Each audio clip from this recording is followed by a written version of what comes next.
C. Two guys who ask, wonder what they're doing in T-Town right now? Not this. It's South Alabama's #1 podcast, Drive Time with DJ and KJ. We made it. Friday. Good morning, everyone. Good morning, Hot Rod.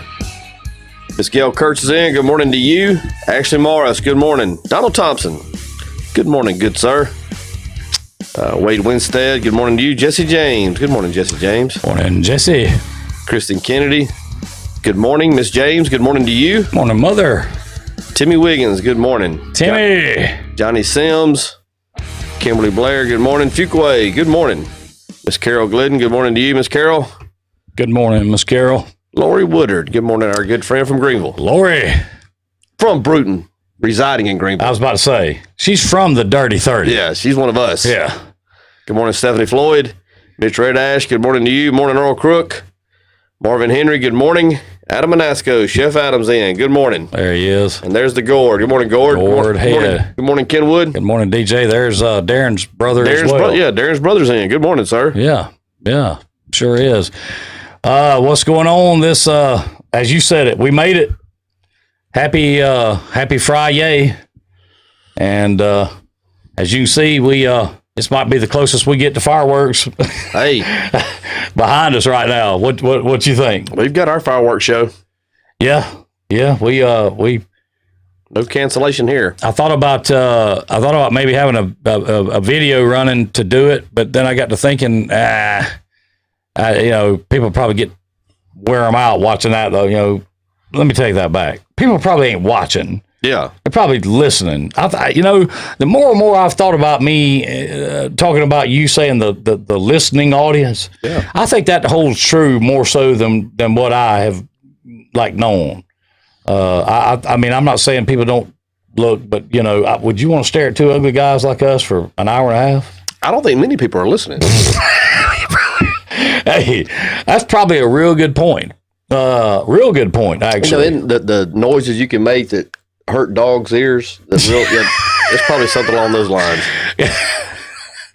Good morning, Ray Stewart, Sarju. Good morning, Sarju. Amanda O'Gwen. Happy Friday and hello 4th of July weekend. That's right, Melinda Turner. Good morning, Melinda. To me, it feels better this morning than it has felt all week. Am I wrong, or did you kind of pick that up as well? Well, I'm off center somewhat. I've told you that I'm very in tune with my body clock. Sure. I mean, I can tell when things aren't right. Right. Last night, from a dead sleep, woke up, and I knew immediately something wasn't right, and my AC had quit blowing cold air. My main unit. I have a lot of auxiliary units. I have backup plans. I'm not going to sit there and just... So you went hot? No. I just knew that something wasn't right and went in there and said, yep. I knew the Red Room had a backup generator. Hey, I tell you, you got to be dialed in over there. And I can just say, okay, problem. Went over there. So then I started kicking on backup units and went back to sleep. So hitting them switches. My concern is getting in touch with my AC guy and getting the main unit back blowing cold air. So you could probably really tell then that there was, or maybe not tell so much that there was felt really good this morning. Yeah. I mean, better than it has anyway. Let me say that. What was it, Monday or Tuesday? It was, Monday and Tuesday. Oh, man. It was like a daggone sauna, for sure. Good morning, Renee Johnson. Let's see. Sarge says it's going to be a fireworks show off of Sowell somewhere. Okay. Good morning, Ashley. Good morning, sunshines. Good morning, Ms. Wanda Green. Fireworks in Greenville, Lori says, at the Greenville High School Stadium. You can't watch it inside. Just park around town. People can just park around town and be able to see it. Yeah, there you go. Denise Finley, good morning to you. Fuquay. She said would distract from us good-looking guys. I didn't know Fuquay was a liar. She must have her glasses on this morning. But thank you, Fuquay. Connie B. I just see Connie B popped up in there. Good morning, Connie B. Yeah, did you have those sleeves taken up, DJ? Looking buff this morning. Are you buff and the stuff? I've put on a few. I don't know if These mediums are getting a little tight again. Was that what he was talking about? Yeah. Maybe. It was something mean-spirited, I can tell you that. You are you telling me the schmedium is not working anymore? It's still working. It makes me look buff. It's just a little tight. I got to get back at it.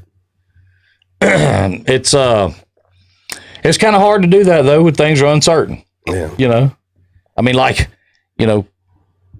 think as mine has been, yours is probably more so, world has been turned upside down due to this due to the cheese incident.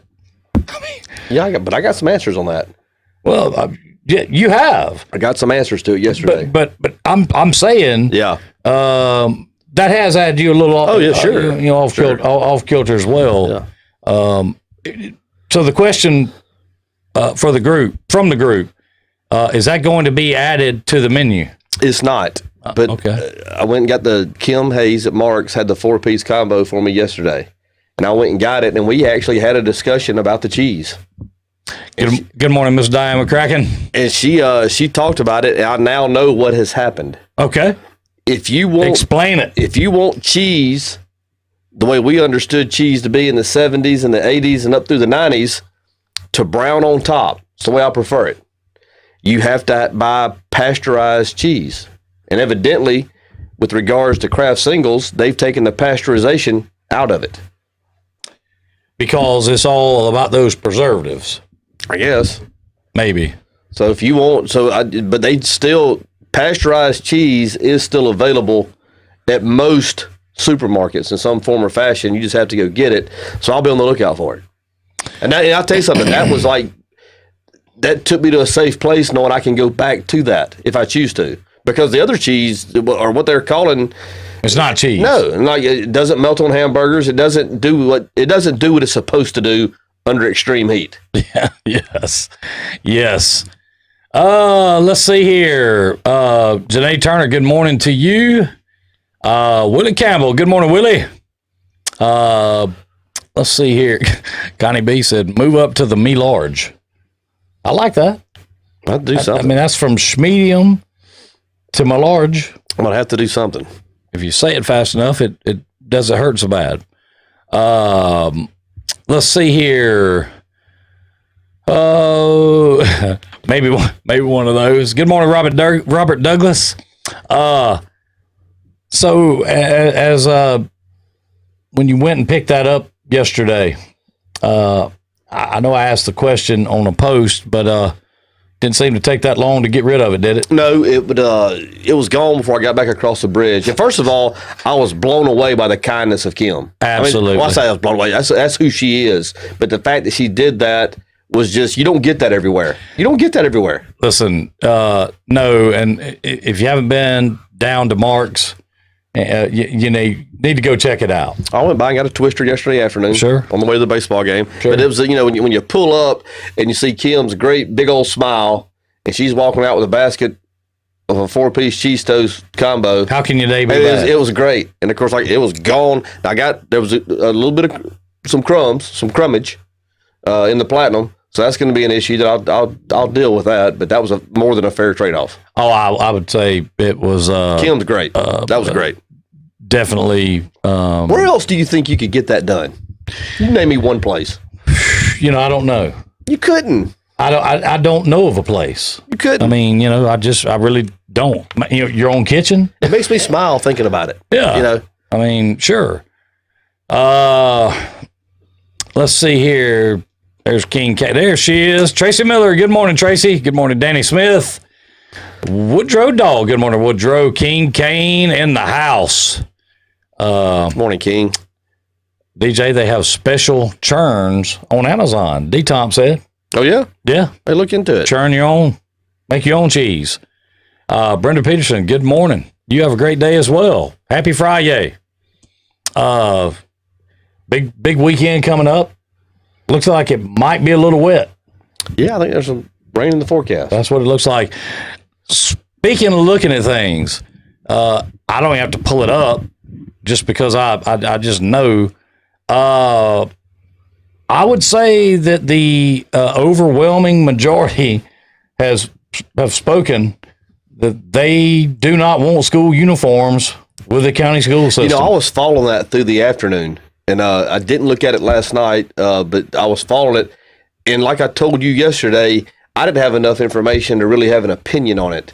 I was slightly surprised that it was as overwhelming as it was. It was, at one time, it was like 68-3 on one of the sites where it was. Yeah, I'm going to tell you right now, I have not threw all of them together to crunch the numbers, but I would tell you that we're talking about 94 to 95% no versus 4 to 5% yes. It was a lot to a little. Yes. I mean, it really was. And, I think that was first off, we appreciate Dr. Mackey coming on and, speaking with us as he always does, and very candid, and he just lays it out there. You know what I mean? We talked about that yesterday, but that was a great question, and it's something like you said that you probably hadn't thought about. I had never thought of that part of it. Yeah, I mean, but from the economic side of that thing, it matters. Yeah, and I'll tell you the thing I took away from that with Dr. Mackey, though, was that one of those last few things he said on the uniform issue, which was, we, less than half the state uses school uniforms. So that was kind of eye-opening to me in that I think at one time that was a greater number. I think it was well over half that were using uniforms. So, and listen, I'm certainly not going to say that there is not a valid argument to having them. I've just never heard it. So, and there may be a great argument for having uniforms. I hear the one side of the argument that talks about, well, we want to make everybody equal, because some may not be able to have these clothes or those other stuff. Listen, there's so many clothes that 20 years ago, okay, that argument might have worked. There's so many clothes out there now that people, kids and stuff wear. You can't keep up with all the brands and stuff. You know what I mean? Mm-hmm. What did we have when we were in school? You had Nike, you had Cougar, you had Reebok and Heads. Mm-hmm. I mean, that was it, wasn't it? That's pretty much it. I mean, well, I'm sorry, you had Adidas. But I mean, that's the only one I remember. The only ones as far as tennis shoes. Mm-hmm. So I just believe that it definitely would be better to, especially this year, maybe look at that uniform thing again. And we were discussing before we came on. I don't mind saying it out loud. I'm like you, and I think we both agree with this. I don't know that once the fall semester starts, I don't know if it'll be finished. A lot of unknowns out there. Yeah. I mean, it's just... What is your feeling when he talked about yesterday some of these other states, school systems moving their, delaying the start over into the spring? What is your thoughts on that? Or what are your thoughts? I don't have a particular thought on that. Most of my thoughts center around, once again, and I'm kind of consistent with this on the way I view everything, of how it impacts the world that I live in. And I think about these rural communities with rural school systems who have things or don't have things, depending on how you look at it, in place that make it a completely different animal than some of those in the bigger cities and the more metropolis areas that have more resources. Right. I mean, when you talk about getting kids to school, I mean, when you talk about the routes they're on, when you talk about the roads they come on, we've talked about it before at WSNL, there's kids that get on a bus and ride 45 minutes one way. Oh, and they do it every day. There's kids that get on a bus, ride 2 hours. I mean, so... they get on a bus at 5:30, 5:15 in the morning. Yeah, I mean, there's just things in place that make it for rural school systems like we have here in terms of implementing things and doing things, whether it's the virtual learning. I understand that virtual learning's out there, and I understand if you have internet access and if you have some resources at the house, that may or may not be an option. But but we just deal with different things here, and I appreciated Dr. Mackey speaking to some of that. Sometimes I worry that the little guy gets lost in the conversation and not planned for, but he seemed to acknowledge that, and certainly keeps that in his think tank as he's trying to work through it. But it's just a mess, and it's I don't see it lessening anytime in the immediate future. Different names of some shoes dropped out there. Of course, I forgot them. Puma, Sarju says. Remember Puma? Tracks. I don't remember Tracks. I mean, man, Converse, yeah. Chuck Taylors. Ron McDaniel, Lacoste. Of course he would. I can see him and Darren. Of course, and they're matching Lacoste shirts every morning. Of course, I can see it. Back then, though, they were called Izod. Yeah, because the Izod had the alligator. Converse was a big shoe. It was. Converse was a big shoe. Yeah, no doubt. Shoe. Let's see. Sherry Weaver says shoes aren't even in the uniform policy other than TY. I guess I'm other than that. I guess maybe I don't know. Let's see. Good morning, Raj. Members only. Now I did have one of those. Everybody had one of those, man. What color was yours? Mine was gray. Mine was black.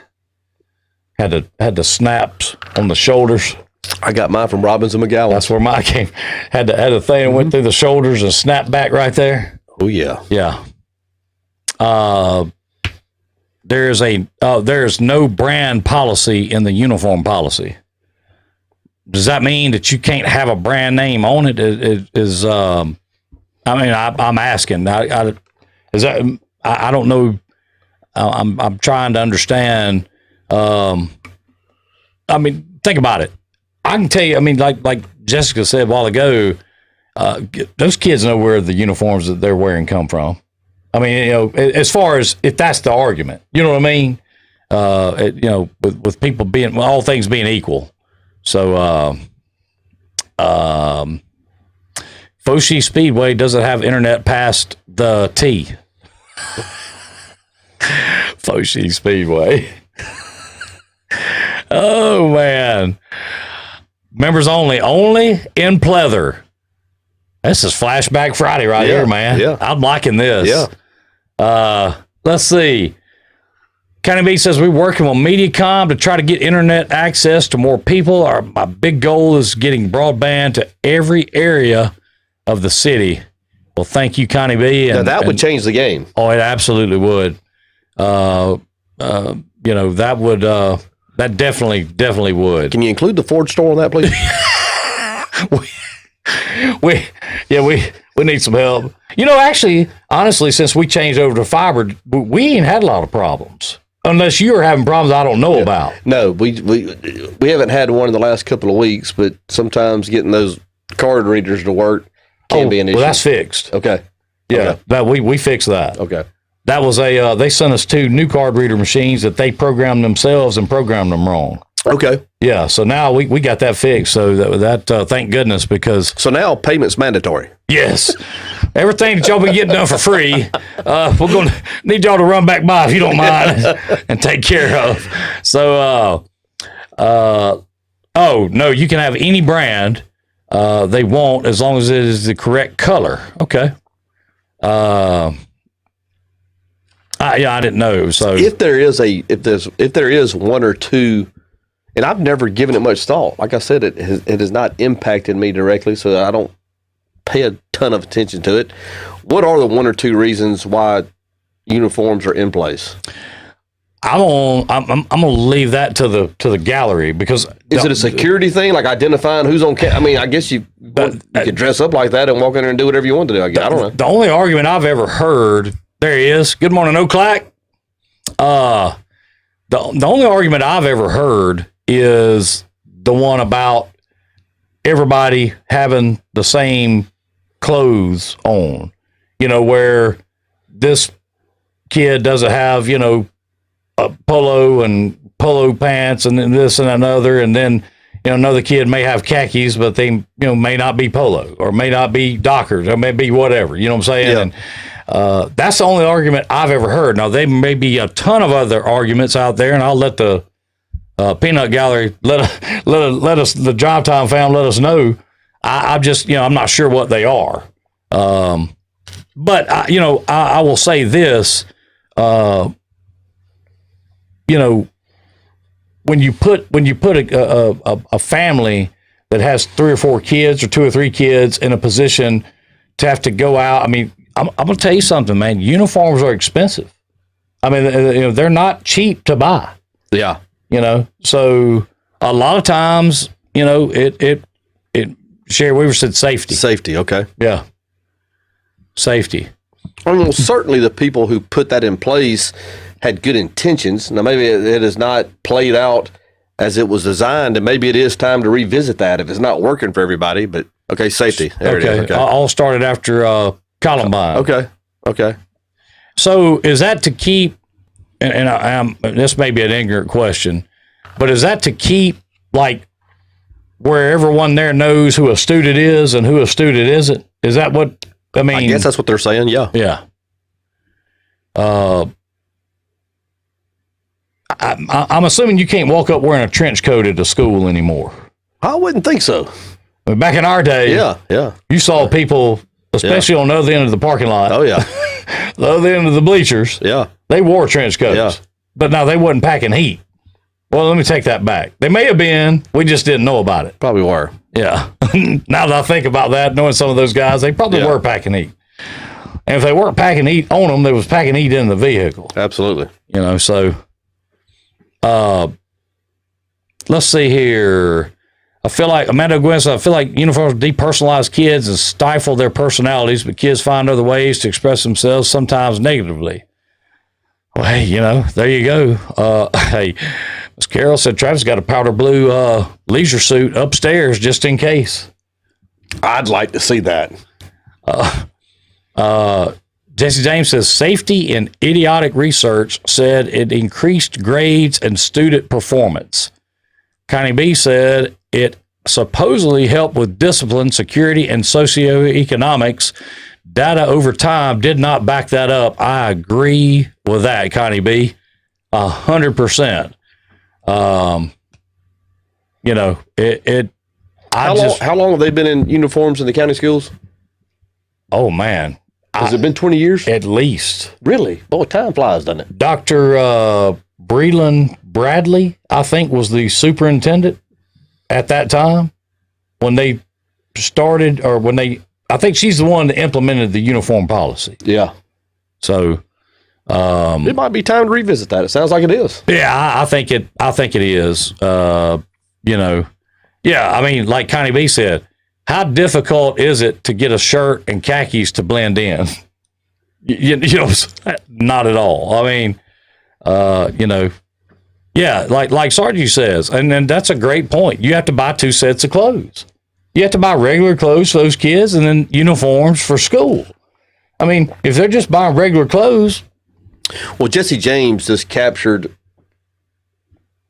what my mindset always is. When these policies come into play, do you take rural systems into consideration when trying to implement ideas or policies or programs or whatnot? And that's perfect. That was worded perfectly. Yeah. Well, I mean, and I think that's where Dr. Breland Bradley came from. The intentions were good. I mean, this worked in a school of 2,000 people. Sure. Okay, well, that's great. We have a school of 400. Just like Jesse just said just then, the safety argument doesn't work anymore due to the changing safety plans and the way we are locked in all day. Mm-hmm. I mean, you walk up to one of those schools now, you're not just going to walk in the door. Yeah. I mean, not like we were used to. Mm-hmm. I mean, you remember every day at lunch, we went and jumped in the car and truck. We left. Went to Bracken's. Daily. Yeah. I mean, Jack's, Hardee's, Crispy Chick. I mean, you know what I'm saying? We went all over the place. Christy Miller said the 99-2000 school year. I didn't realize it had been around that long. Yeah. So I think that we've established that's a 20-year-old policy that needs to be revisited. I'm not, and I'm asking this as a question of ignorance. Has it ever been brought up for formal discussion with the school board? Now that I'm not sure. I'm ignorant to that as well. I don't know. If somebody can answer that question out here, please let us know. I don't know. I would think it had it. I would think it would have been, but I'm just not sure. Wow. Sherry Weaver said Nikki was in the second grade. She's 31 now when the uniforms came in. So, but that's a great question. And I don't know if it's been revisited. I'm sure that somewhere over the time that they've had parents that probably felt like some of us do about the economic hardship it puts on them. I just have to believe that you could gain an audience with the school board to have a discussion about this. I would have to believe you could do that.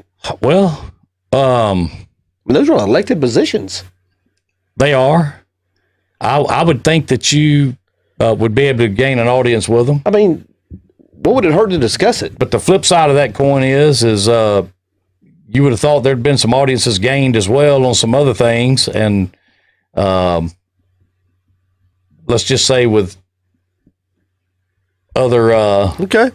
I'm trying to see how to put this without, well, my point is this, I don't know who all sits on that board. I don't know, but it's not lifetime appointments. No, they're elected. That's right. I mean, that's right. So, Jackson Crispy Chick, old school. That's right. No doubt. People are still voting and people are still commenting on it. And as soon as the comments start dying down and voting on it, I'm going to take that information, that data. Yeah. And, I'm going to reach out to Kevin Holmes, who is a board member. You know Kevin? Yeah. Kevin's approachable. Sure. More than approachable. Sure. Kevin will listen to you. A board member.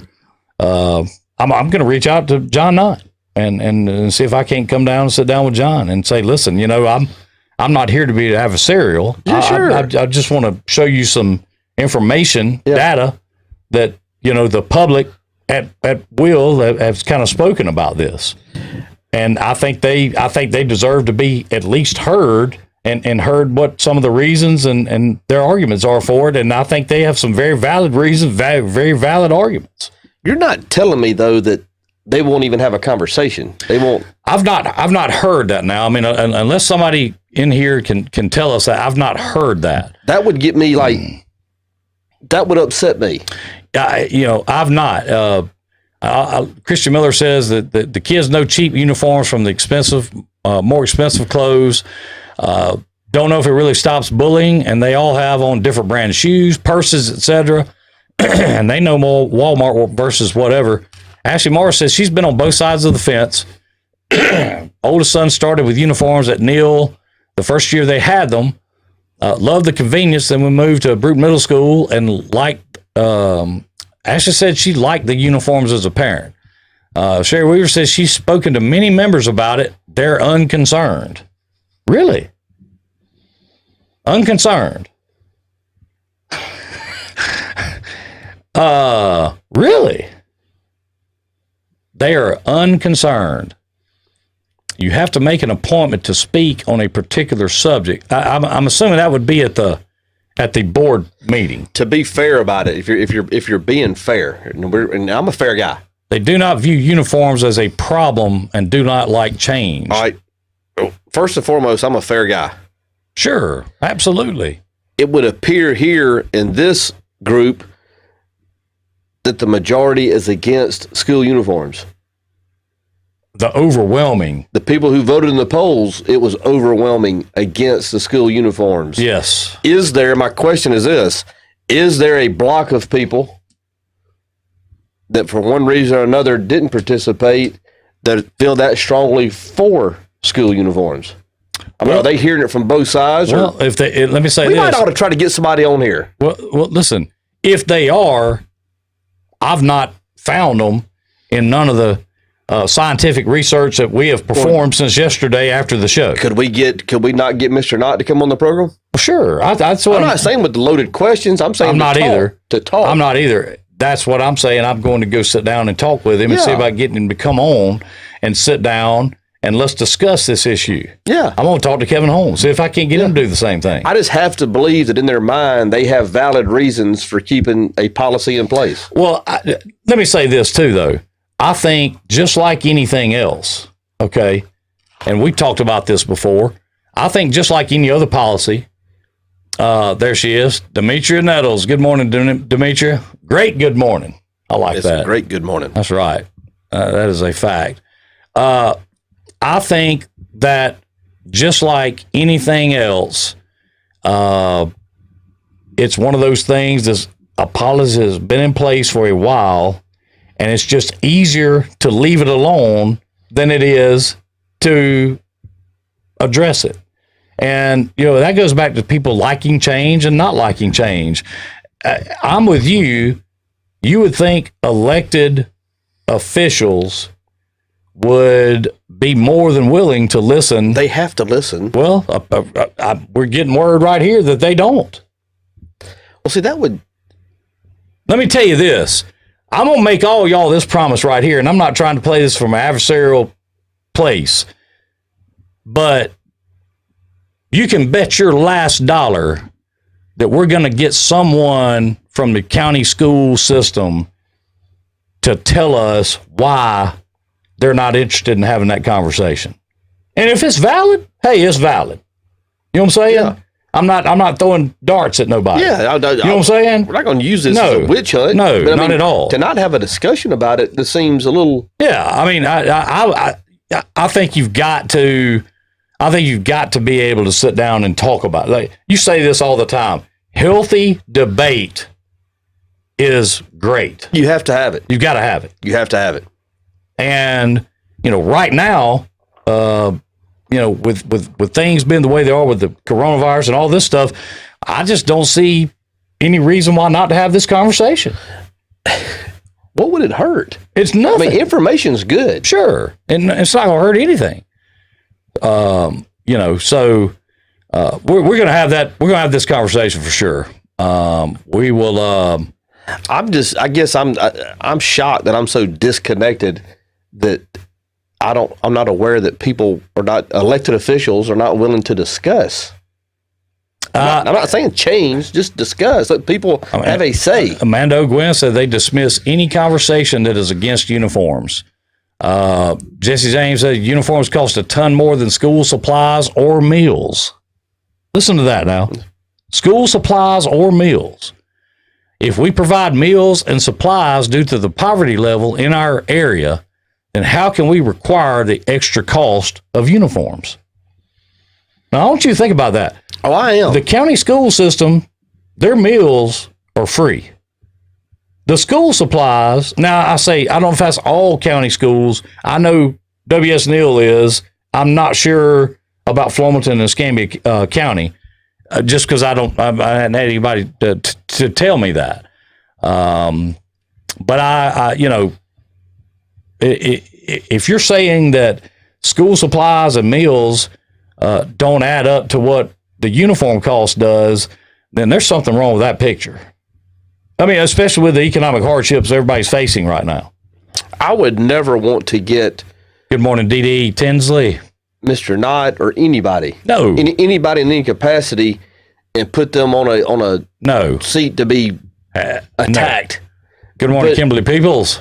I would love to have a conversation and just hear his side of it. Yeah, no. I'm going to reach out to him. I am. I'm going to reach out to him, and I've known John for many years, and I'm hoping that he will be willing to, if not come in, maybe call in. That's what Kevin Holmes is approachable. I mean, sure, Kevin Holmes would listen to anybody. And Cindy Jackson. Yeah, she's a board member.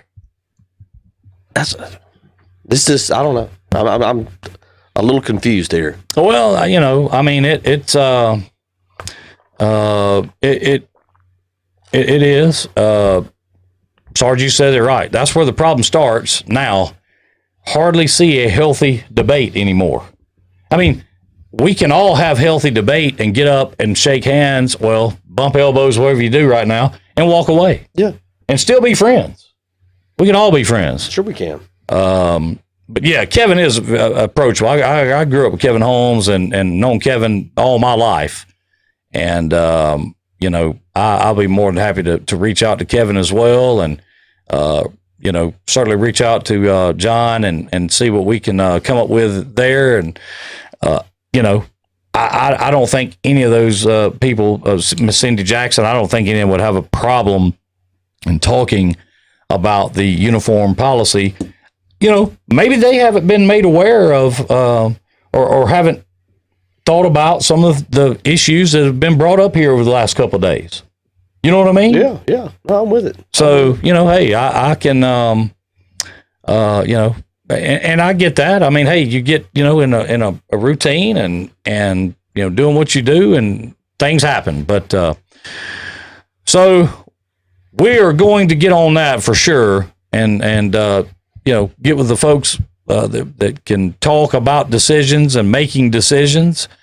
And we'll find out what we can get done, who we can get to come on, maybe in studio, or if worse come to worse, at least call in and talk about it. Mm-hmm. That's a good point, Sarge. People also confuse the city school board with the county school board. Two totally different animals. And when I say different animals, I mean the Bruton City School Board is just for the Bruton Elementary, Bruton Middle School, the kindergarten, of course, and Terrell Miller High School. Yes. As to where the county school system is, you know, W.S. Neal Elementary, Middle, and High, Flemington Elementary, Middle, and High, Escambia County Elementary, Middle, and High, and then Huxford and McCall. And as Sarge, you pointed out, the city school board is appointed. It is. As is the superintendent. The county school board is voted on. I'm not sure about the superintendent. I think they hire. They appoint him too. They hire him. The elected school board hires the superintendent. Hires the superintendent. Yeah. Okay. The appointed school board in the city hires the superintendent. Okay. So the school board's hired. Neither superintendent are elected officials. That's right. Okay. Yeah. Okay. Well, Ashley said she don't win. She's mad. She's mad. She's taking her damn ball going home. Yeah. I got to tell this of Miss Diane. So as I was walking out to the studio this morning, I saw Miss Diane and Shine out on their morning finishing walk. up a 15-mile walk. Yeah. And had the dogs with them. Mm-hmm. And I of course spoke, and Miss Diane said, "No, y'all going to try to kind of keep it a little less risque this morning, right? Aren't y'all?" And I said, "I try every morning." I said, "Miss Diane, it's Friday. We're going to try to do the best we can." I try every morning. Things happen. I tell you what, I love this community. Mm-hmm. And you know, I mean, just like that, you walk outside, it's bright and early. Yeah. And you get to see people and you know, just that interaction, and you know, great people, great neighbors. Shine and Diane are two just salt of the earth. They sure are. Fine, you know, one of a kind, both of them. Shine was quite the basketball player. He's quite the athlete. He was. I just remember when everybody at lunch used to go to the Y and play basketball. Mm-hmm. Man, he'd go up there and he would hold court, would he not? He's good. Yeah. Still good. Yeah. Oh, no doubt. No doubt. So, good morning, Cody Fowler. That's right. Better late than never. Hey, man, get in when you can fit in. Yeah, you know, and look, I get the safety thing. And like I said, I'm not making an argument for that. I think with the, you know, what's been discussed earlier, with all the new safety protocol in place, you know, I'm just not too sure that a uniform, you know, has that much to do with, that much being safer. Because look, if some criminal wants to come in that school, you don't think they don't know how to go to Walmart, buy a blue shirt and khaki pants and, you know, come act like they're part of the crowd? I mean, you know, I'm not promoting that. I'm just saying, That's just like when when you hear, well, we need to have all these guns, that people have. We probably need to have as many of those because of this and that and other. I'm not trying to make this political. It's not what I'm saying. What I'm saying is somebody that wants to do something bad is going to find a gun or whatever their plan is. They're going to find what they want to do. All right, so the deal is to have like these schools the way they are now, where you got to get buzzed in. You just don't walk in the door and think you're going to get past anybody. You know what I mean? Yeah. You ain't doing that no more. You got to walk up and hope somebody at the desk knows who you are to open the door for you. Have you had trouble with that? Getting buzzed in? I have not. Yeah, I think that's a good thing to have. Well, sure. I really do. So Rob from Memphis is going to call in at 8:21. Don't ask me why. I'm just relaying the information. Listen, I that's fantastic. What better way to start 8:21 than with Rob from Memphis? 8:21. You know what I'm saying? So, wow. Shine is running me off the tennis court with a knee replacement. Listen there, Steve. I tell you what, man, that guy's he is just one heck of an athlete. There's no doubt. And he's been an athlete for a while, too. That didn't just start with Shine, did it? Oh, no. What Shine on that 69? He was a star on that 69. Yeah, that's what I was going to say. He was one of the... He was a star. One of the premier. He was a star. Is there... I've meant to ask you this for years. Is there any video anywhere of that team? Yes. Yeah. I've seen it. No, they made a DVD commemorating it. And remember, the highlights from the year, it's amazing. It's amazing. Do you have a copy of it? I can get a copy of it. I left mine at Cedar Creek. I'd love to get a copy of it because that's great. I'll rip it. Yeah. And then make some copies. Yeah, it's easy to get. I'd love to have a copy of that. They were amazing. Yeah. They really were. I mean, I'd like to have a copy of that. You'll be blown away by it. They were ahead of their time. They played. Don't tell me they were playing spread offense. Yeah. Bucky Philippi was amazing. Bucky Philippi was the quarterback. He was a parade All-American. Well, sure. Okay? There's not a ton of parade All-Americans walking around. Right. Parade was a little insert that came in the Sunday paper. Right. He was a parade All-American. He signed with Auburn. They signed 2 quarterbacks that year. Guess who the other one was? Pat Sullivan. Yeah. But Bucky, Greer Horton was amazing. They had a guy, I can tell you this, I'd never heard him mentioned until I saw the video. They had a guy that put in the defensive line. His name was Frankie Sims. His mother was Bernice Sims, the artist, over in West End. Yeah. Frankie Sims is arguably the most disruptive football player to ever play at T.R. Miller. That includes Gerald Thomas. That includes Dow Altman. That includes John Tay Brown. You name them, he's in the conversation. Willie Smith. Any of them. He was Tom Jernigan. He was unbelievable. Unbelievable. I'll get you the video. I'd love to see it. You'll be blown away by it. I'd love to see it for sure. I'm gonna tell you right now, with the crowd you just put him in there with, I mean, that's you talking about royalty right there, are you not? If you talk about, I'll go as far as to say he is the OG, the Frank Sims. That's where it started. Ooh. I'm gonna tell you this: if you say that, I'm gonna have to put I'm walking up, my red's going on the Yo Bet. Yeah, put it on black, baby. Let's go. You know what I'm saying? Frankie Sims. Yeah, I'm gonna go with that. We won the first Blueberry tennis tournament. It was a big deal back when dinosaurs walked. I was talking to somebody the other day. Do you remember when they used to have the Bruton Invitational Art Show? I remember it well. In front of the high school. I remember it well. Was that kind of the precursor to the Blueberry Festival? I think so, yeah. Huh? Okay. Correct me if I'm wrong, but didn't they used to have a 5K? They did. And then also a fun run? They did. And, you had people that took that 5K extremely serious. Yeah. And would train up and, when did they stop doing that? It had to be in the early 80s. Because I remember, like, that's where I first remember seeing Larry Manning. I think the last time they had one up there, I was probably 11 or 12, maybe 13, which would have been 80, 81. That's just where I remember seeing some of Mr. Manning's, work that he did, clay, stuff and things like that. And I was amazed at some of the stuff that guy could do. He'd have a wheel set up and he was doing all that, and that was amazing to watch. By the way, I agree with your text that you sent me yesterday. I didn't get to respond back, but I agree with that. And think about it. You sent it about, 1:30. Well, let me check. Yesterday.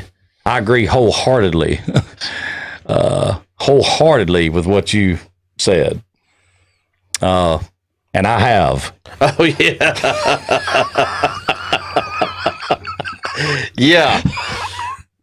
Yeah. Connie B says, all right, DJ, I'll tell you what. This is a great, he's calling 8:21. We got plenty of time. Let's do this. Instead of the top 5 Friday. Okay. Well, never mind, because Big Daddy, he decided to blow it up. Let's get him on right here. Good morning, Rob from Memphis. How are you? Man, what a great morning. Just jumped out of the pool, and I was like, oh, holy cow. We were in there swimming. We got to do it every morning. They opened the pools back up 2 weeks ago. It's a great way to start your day. Man, I'm telling you what, 2 weeks from tomorrow is the big concert, and it is definitely good to go, correct?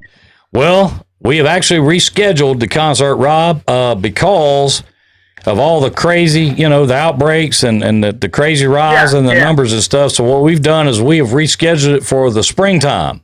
And we're going to we got the same lineup coming. And in addition, I do want to tell this because I think people get a kick out of it. I think I may have told DJ I have reached out, and Connie B don't have a heart attack just yet.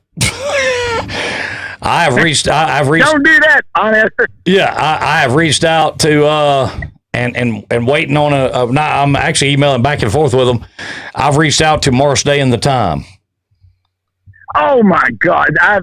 They came to the movie pub in Auburn one time in 1985, and I got to be on the front row in a toga sheet, beard up, and that was messed up as a lab rat. And man, we were up there singing, with Otis Day in the Night. Man, that was so much fun. The great thing about the movie pub, Ken, you go in there and you pay 99 cents for the movie, and you spend $50 or $60 on beer and food and stuff like that. And Otis Day, man, that guy's eyeballs are as big as softballs, man. And he hit the note. He goes, yay! I mean, you never, if you can get him to come down here, man, that's going to be absolutely the number 5 act. There may be 50,000 people down. That'll be awesome. Well, we're talking to, like I said, we're kind of emailing back and forth right now. I can't make any promises, but I figured since we were going to have the Prince group here, why not have his arch nemesis, Morris Day and the Time?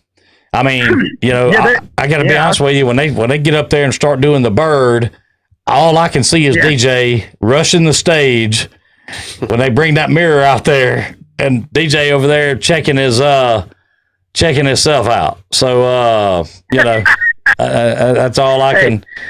That's all I can say about that. But that'd be a big time for sure. But hey, look, can you ask you this?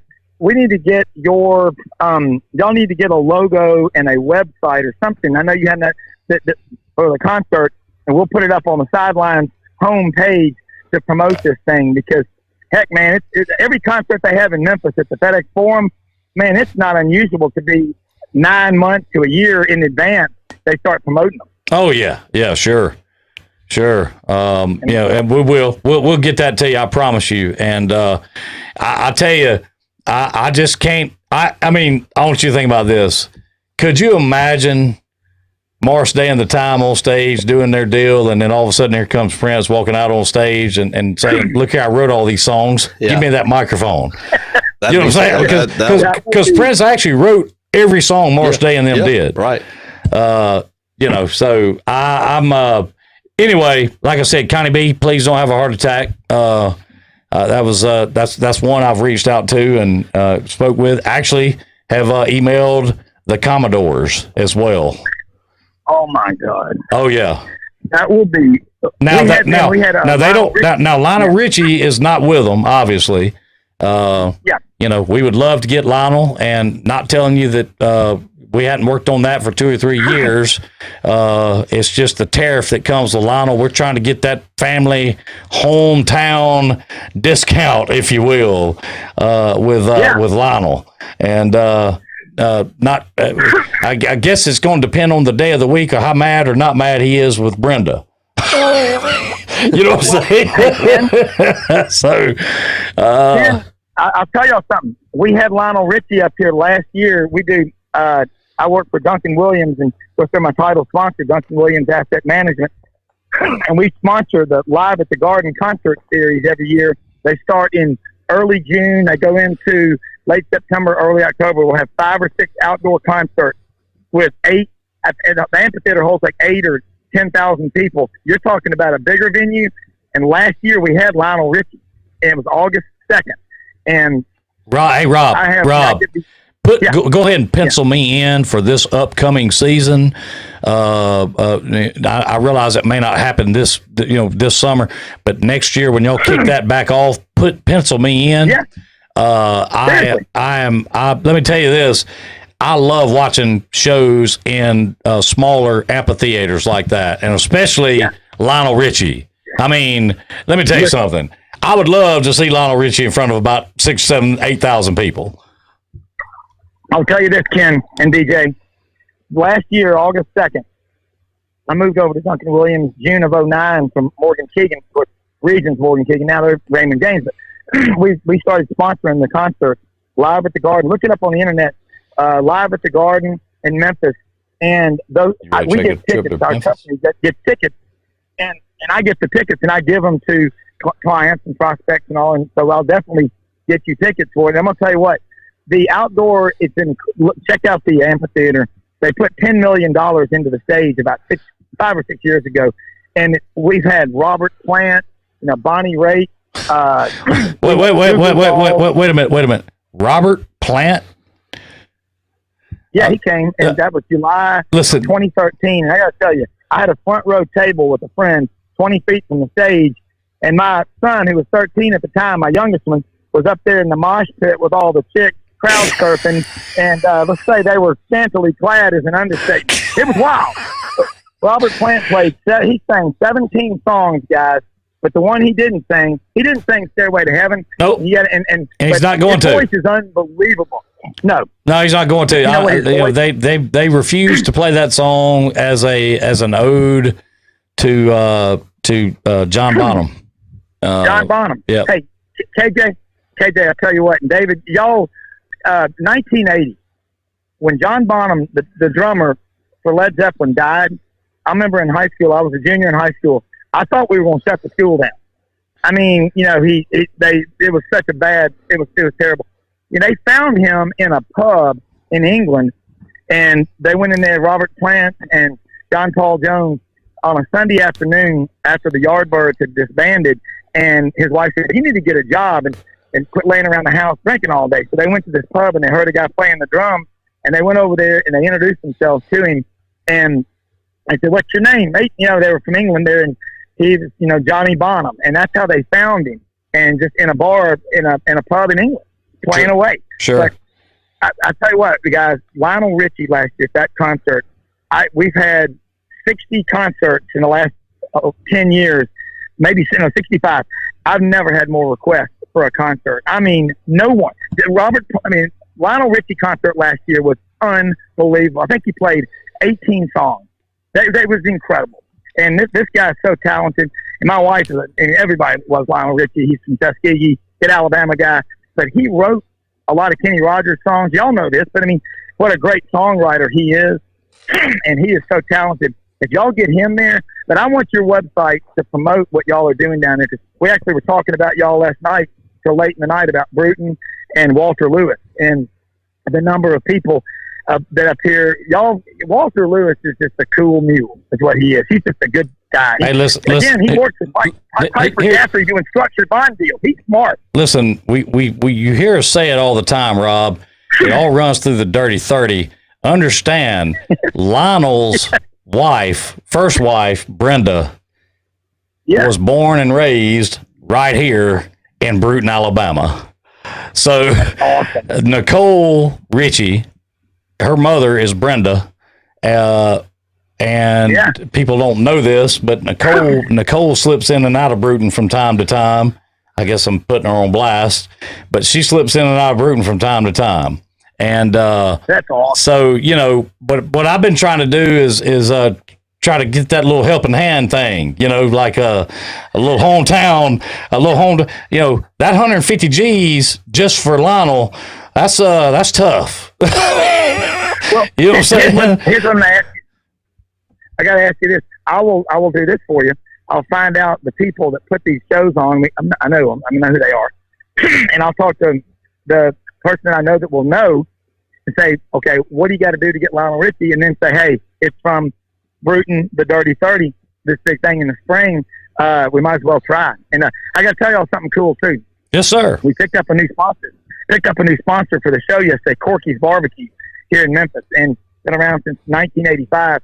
And today we're going to start the promotion. If you ever want to order Memphis barbecue, and it's incredible, they're giving Sidelines listeners on our show the special promo code. It's going to be up on the website today. The promo code is Sidelines, and we'll put it on there. But if you order there's all these different packages you order, they'll throw in a free slab of ribs, which is like $22, and it's a big slab of Corky's Memphis ribs, and they can ship to anywhere in the country within 48 hours on FedEx ground, and it comes in the dry ice packages. But it's great for if you want to have it, and also if you're just wanting to, you know, send it to somebody or whatever. But we'll do that. But y'all tell me some things about Bruton that I can reciprocate, because we were talking last night. More and more towns like Bruton, you're going to start seeing, I think, people moving to small towns because you got good people like y'all, and also it's just less headache, traffic. You're 45 minutes from Pensacola Beach. Man, y'all are sitting at the tip of the spear. Y'all may not realize it. A lot of people from small towns go, well, I wish I was from a big city. No, you don't. Well, at least Memphis is the largest small town in America. It's every small town in the Mississippi Delta, the last 3 or 4 generations, in one place. That's called Memphis. And it's a small town feeling. That's why it's a great place to live. I know one thing. I know there's a bunch of good music going on up that way for sure. So listen, I'm gonna shut up. I've run my mouth long enough. I'll let DJ. I know he might have a question or two, and if not, he'll come up with something. So, but let me say this, Rob, and I do want to say this. I'd all in on making a trip to Memphis 2, 3, 4, 5 times to come watch some good music for sure. So, listen, Ken, listen. I'm just telling you right now, Sigma Nu word of honor. Shug's honor. I will get you tickets. You just guys get one. We don't know what the lineup is. We may have one later in the summer or in the fall of the shows, and we don't know yet. But I'll find out, and I will get you tickets. And I'll bring a cooler full of ice cold road sodas. We have 150 chairback seats in our section, and it's fenced in, and we have hors d'oeuvres and food, and you will have a great time, and the people that you bring up there with you, because the one thing that they're great about over there is putting on a great show. And I'll say the all-time greatest female voice I've ever heard is Bonnie Raitt, Unplugged. That woman can sing like nobody ever. And then Robert Plant, and probably the most patriotic God Bless America feeling with Toby Keith last year, August 31st. I've got the Oregon-Auburn game coming in through my earphones, dealing with that, got a steamer pack of crystals, a case of Ham's beer on ice, and the Auburn game going back and forth, and Toby Keith up there just going to town for 3 hours. It seemed like it doesn't get much better than that. But you're in, Ken. I'll do it because I'll help y'all because y'all help me. Hey, man, I appreciate it, no doubt. And tell us about the show this afternoon. Sidelines. What's going on? Who you having today? We've got a lot of people on. We're going to have, of course, Rodney Orr, Tider Insider. Going to talk from Alabama. We're going to be talking. I got Chef Roger y'all listen in, and you can go to the website. Chef Roger Watson, he's my friend that worked for Gordon Ramsay for 8 years, and then lives here in America now, and worked for a friend in Memphis 4 years. Now he lives in Indianapolis, and he's writing a book. We call him the Rebel Chef. He's a big Ole Miss fan.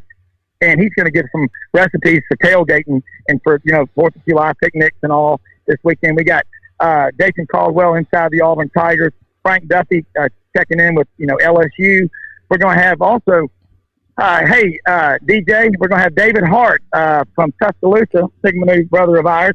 Oh, yeah. Talking about being a CBS general manager for WRBL, my old TV station in Columbus, Georgia, talking about, hey, what's it like being in the middle of Auburn, Georgia, Alabama, pretty much every weekend, one of those schools is on CBS, what that's like in that market.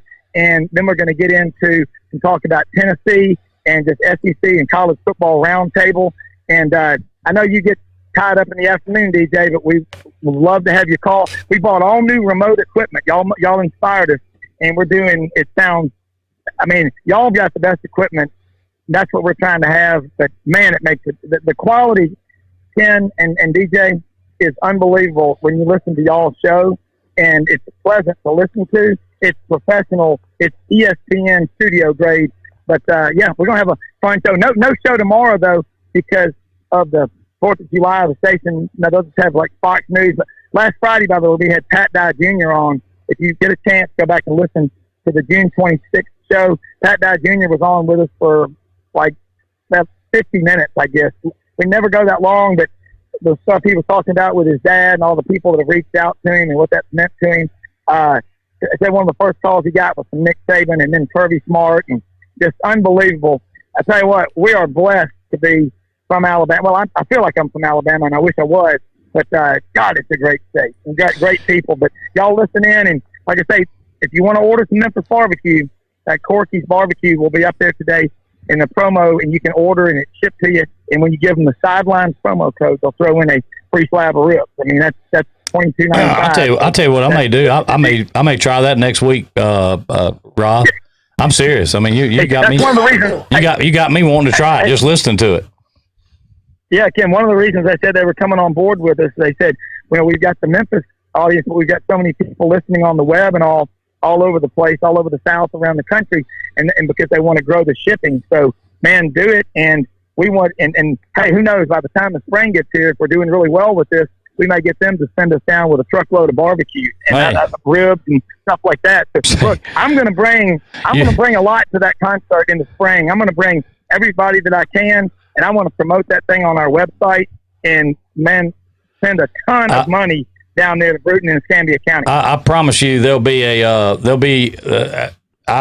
the dirty30jam.com. I just never turned the DNS servers towards it because, of all the uncertainty was going on. I just didn't want to, do all that. Yeah, but, I got you. But we totally do, but we certainly have that, and we'll make that happen. And I appreciate your compliments, and let me say this. I've told you this before. Anything that you got my number, anything that I can help you with, if you ever need, technical help or whatever, just give me a call. Let me know. I'll be glad to help. But, one question I have, Rob, is this, what are you hearing, as far as, we talked about earlier in the week, Cam Newton signed with the Patriots, and he and Stidham are going to be up there getting with it. And DJ and myself are of the opinion that Cam signing for the league minimum is about to show out this year. If they make it 5 games, 13 games, 18, whatever, I think he's going to show out. What are your thoughts? I agree with both of y'all all the way because he's had these injuries and they've nagging injuries. I mean, foot injuries and all that they're hard to heal because you're walking. Okay. You can't, he's not going to sit still. You're talking Cam Newton's one of the most competitive professional athletes we've ever seen. He's 6'5", about 240 pounds, can run a legitimate 4.6 40. I mean, as he's been in the league longer, he's gotten smarter, but he's thrown for nearly 30,000 yards. He's run for a ton, but I think he's healthier than he's been, and he's stronger and he's got something to prove. And he's up there with, let's face it, guys, I think the greatest coach in NFL history, Lombardi, Belichick, Chuck Noll, the Steelers. But yeah, I think Cam's going to have a great season. He's so competitive and driven, and he's with the perfect coach because Bill Belichick, this is a guy when he looks for players and he comes to your pro day on the colleges. I know when he came to Auburn, one of the coaches told me it was like the CIA coming to check the background on someone that they're interviewing. They're talking to their grade school teacher, the Sunday school teacher, Boy Scout leaders, and they talk about that's what Belichick does. He would not have brought Cam Newton in under any circumstances unless he was absolutely convinced this guy's a game changer and he'll keep that flame burning. And that's what he does. He buys great prospects and brings them in under value, way below the radar. He brings guys in that want to win championships. You got to remember about Cam. He won a national championship at Florida in 2008 as a backup to Tebow, in 2009 at Glenn, junior college out in Texas, and in 2010 at Auburn he won a national championship, and he got within real close to the Super Bowl. And yeah, I'm ready for Cam to come out, and I like Stidham, but this is going to be a great relationship, and it's also going to be great for Auburn because you're going to have two quarterbacks from Auburn. It's the most high-profile NFL program in the last 20 years. Well, there's no doubt about that. Well, look here, Rob. We appreciate it, man. Appreciate you calling in. Didn't need to be so long. No, every Friday we appreciate. We look forward to it, and y'all have a great 4th up there. Have a safe 4th, and we'll look forward to hearing from you next Friday. Absolutely, and if y'all can call in today, 3 to 5 Central, we'd love it. If anybody wants to call in that's listening, just text me, and we'll put you on with some of these guests, and we'll also talk college football with you at any time. And get me a logo as soon as you can about the big concert in the spring, and I'm going to do everything I can to help y'all. Anything that you ask me to do, I will try it. Can't promise anything. I'd rather under-promise than over-deliver. But the Dirty 30 concert in the spring, we want that thing to be the biggest thing ever down there in South Alabama. Have a great weekend, guys. You too, man. See you, Rob. Rob from Memphis. Did I hear him say truckload of barbecue? That's exactly what he said. Exactly what he said. Of barbecue. Yes. I like all those words. I knew that got your attention. Yeah. I was a bit, when you didn't say anything about, some of the sporting things, I knew that something had you kind of hemmed up. Truckload of barbecue. Had to be the barbecue. So, we talked about over the last few weeks, and Sargie will love to hear this if she's still in. Iowa has become the first state to legalize the sale of cocktails to go. Completely legalized it. In Iowa, you can walk in and buy a mixed drink at a drive-through. At a drive-through. Or to go. It says Governor Kim Richards signed the bill into law on Monday, allowing bars to sell alcoholic drinks for takeout and delivery for off-premise consumption. The measure was enacted to provide some economic relief amid the coronavirus lockdowns. Interesting. That is interesting. Interesting. A cocktail. I mean, that would be considered an open container, would it not?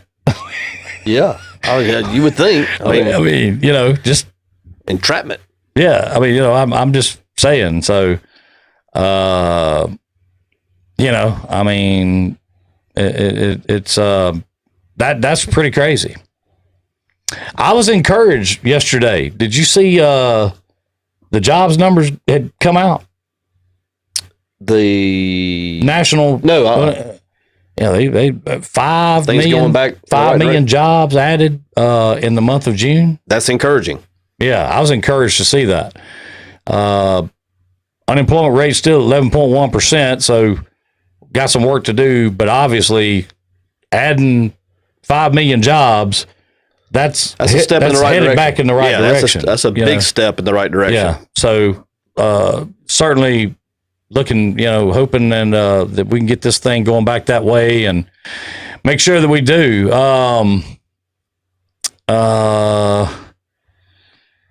Man, I want to tell you something. how about this? The Amazon guy, Jeff Bezos. Okay. He is now, according to Bloomberg Billionaire Index, he is now the richest person in the world, worth $172 billion with a B dollars. He's number one. Number one. His ex-wife. How old is he? I'm not sure. His ex-wife is 12th richest person in the world. She's worth $57 billion. Wow. That speaks volumes. Okay. Listen. If they could have stayed so together. If they had stayed together. 220. You're talking about 220. Man. Yeah, that's strong. I mean, actually, almost 230. I mean, well, listen, what's 10 billion make there? I mean, you know what I mean? Lord, is that crazy? Does his ex-wife? I think she's single. I mean, is she in the working capacity, or is she just getting her check? Oh no, she gets a check. So she's not a part of the day-to-day operations. I don't think so. So her check puts her in the top 10. Yes, that mailbox money. That's even better. Yeah, that mailbox money. No, I don't think she gets a check for sure. So that is that's just that is that not crazy, or is it just me? I mean, that's nuts. I mean, your ex-wife is worth $57 billion. Whew, man, I'll tell you, that is that is crazy. Yeah, Crows did have a drive-through cocktails for sure. I love what Bill just said. If you're gonna have a fifth on the 4th, better buy it on the 3rd. Store is closed tomorrow. That's pretty good. That is good. I wonder if you can read that 5 times fast. You're going to have a fifth on the 4th. Better buy it on the 3rd. Yeah. That's spitting game right there, good. Is it not? Yeah, that's pretty good. Yeah, that was good. Real good, actually. I bet he spent a lot of money on his red room. Ooh. Jonathan Owens, you're right, man. That prenup wasn't strong enough. Man, that would be like when Johnny Carson got hit. Remember, he was on the front page of that paper, and he had his hands up like this, and he got on there and he said she got half, and she never took it, never told one joke. Oh man, that was crazy. Well, guess what? And you said it. You called this the other week, man. No winner for Tuesday night's Mega Millions. I'm shocked. Tonight's drawing will be for $62 million jackpot or $49.3 million cash payout. Also, no winner for Wednesday night's Powerball drawing. I know you're shocked at that too. Of course. Draw will be for $60 million tonight, and or $42 million payout. So I was just looking here to see who we had some. That is Chef Adam just made a comment there that he certainly wouldn't do it, but that guy could get 335 million people in the United States of America. He could give every one of us $1 million, and he'd still be fine. He'd still be rich. He'd be fine. I mean, he'd be good. He'd still be he loaded. Could give each one of us $1 million. Yeah, he'd still be loaded. You know what that would do for the economy? I do. You know what it'd do for a lot of people? My gosh, I've never. Let me tell you what it would do. It would be great for about 6 months. Yeah, and then everybody would be looking for jobs again. Yeah.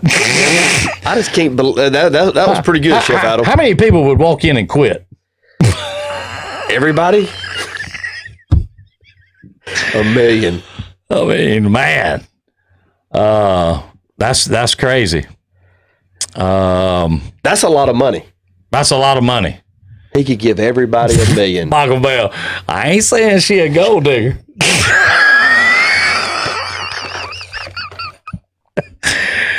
Well, what are you saying then, Todd?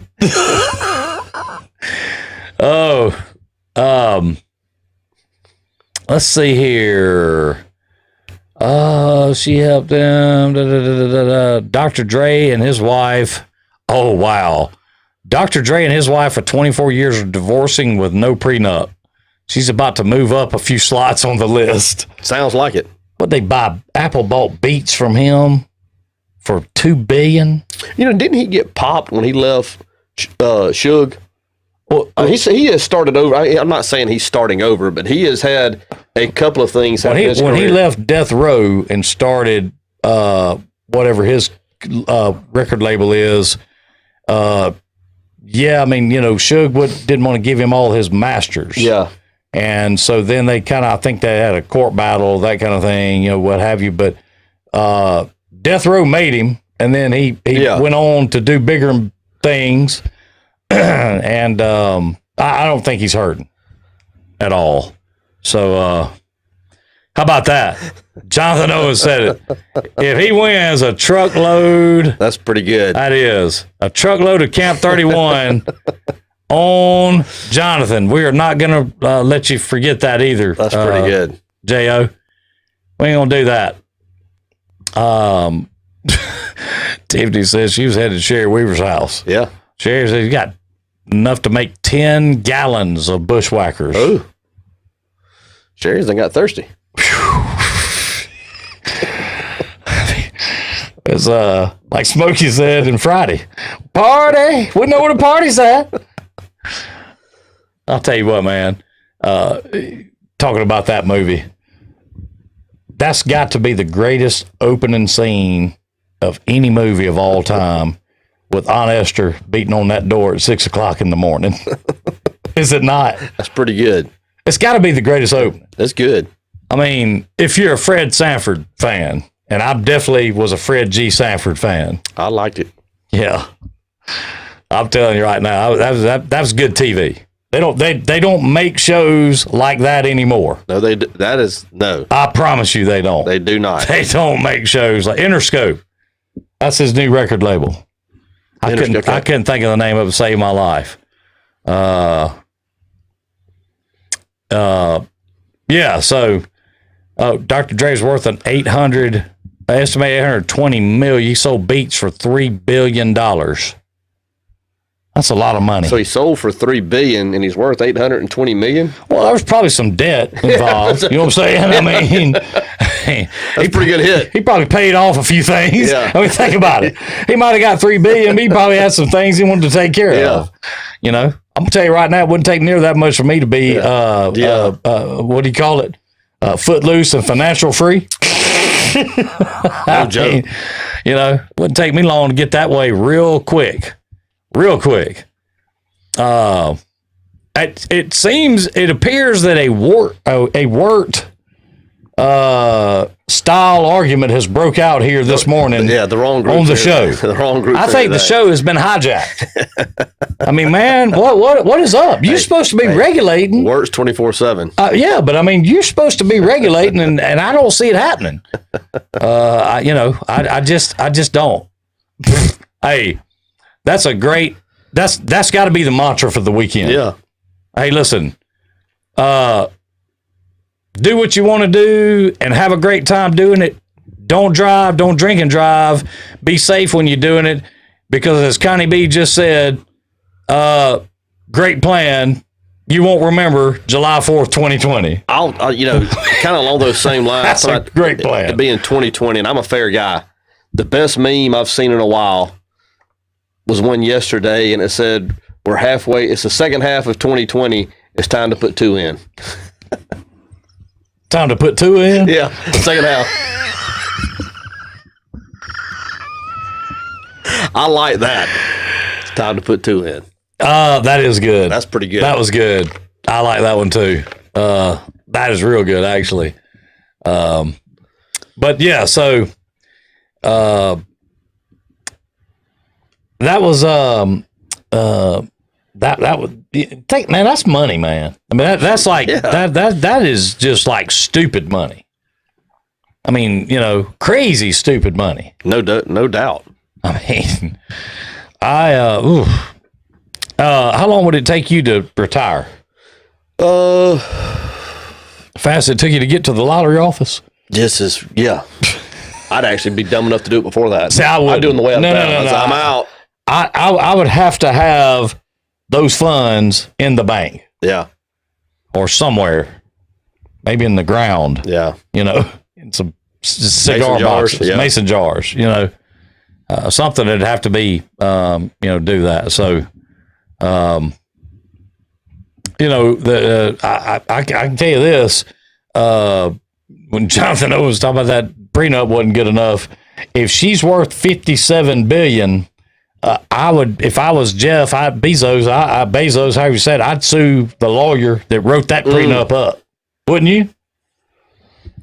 It doesn't seem like a win. And I'm not saying she didn't deserve it. Yeah. She may have. I don't know any of the circumstances. That's not what I'm saying. But, man. Ray said, let's all go to the sandbar. Sounds good to me. He sent me some pictures. He's already there. How about OG? Sherry Weaver said, must pass the intoxilizer test to leave her house. I say, listen, she's got all the bases covered. But there's one thing and one reason I know that you'll never go to Sherry Weaver's house. Because when you walk in and you get greeted by one of the birds, you're going to be out. I don't think you'd ever walk in the door. I wouldn't. I'd assure you I wouldn't. Not against Sherry. Nothing against Sherry. I'm just talking about I don't think you could handle it. I just really don't. No chance. So real quick before we get out of here, I'm going to be out of pocket next week. We've got some things I've got to do and take care of. We will be back Monday week.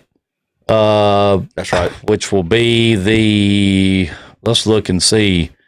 So this coming Monday is it'll be the 13th. We'll be back Monday the 13th and kicking it back off again and making a lot about nothing here on the best worst show ever.